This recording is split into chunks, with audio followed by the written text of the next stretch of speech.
Hi అండి, అందరికీ నమస్కారం. నేను మీ జ్యోతి. వెల్కమ్ బ్యాక్ టు అమ్మ రుచులు. ఈరోజు నేను చెప్పబోయే రెసిపీ ఏ పిండి రుబ్బే పని లేకుండా ఎంచక్క పునుగులు ఎలా తయారు చేసుకోవాలో చూపించబోతున్నానండి. పైన క్రిస్పీగా, లోపల సాఫ్ట్గా చాలా బాగా వస్తుంది. వీటిని చల్ల పునుగులు అని కూడా అంటారు.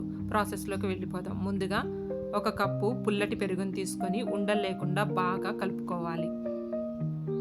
ఇలా బాగా కలుపుకున్న తర్వాత సన్నగా కట్ చేసిన 2 మీడియం సైజు ఉల్లిపాయల్ని వేసుకోవాలి.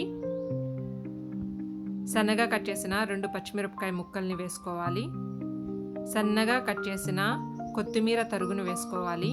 ఒక అర స్పూను జీలకర్ర, 1 స్పూన్ సాల్ట్ వేసుకొని ఒకసారి బాగా కలుపుకున్న తర్వాత ఇందులో 2 కప్పుల వరకు బియ్యం పిండి వేసుకొని ఉండలు లేకుండా బాగా కలుపుకోవాలి.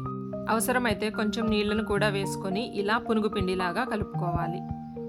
ఇలా కలుపుకున్న పునుగు పిండిని పక్కన పెట్టుకొని స్టవ్ ఆన్ చేసి డీప్ ఫ్రైకి సరిపడా నూనె వేడి చేసుకున్న తర్వాత ఇలా పునుగుల్లాగా వేసుకోవాలి.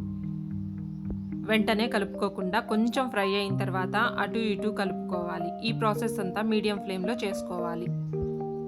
ఇలా గోల్డెన్ కలర్లోకి వచ్చిన తర్వాత వేరే ప్లేట్లోకి తీసుకొని సర్వ్ చేసుకోవడమే. ఎంతో టేస్టీగా ఉండే చల్ల పునుగులు రెడీ అయిపోయినాయండి. ట్రై చేయండి మీరు కూడా.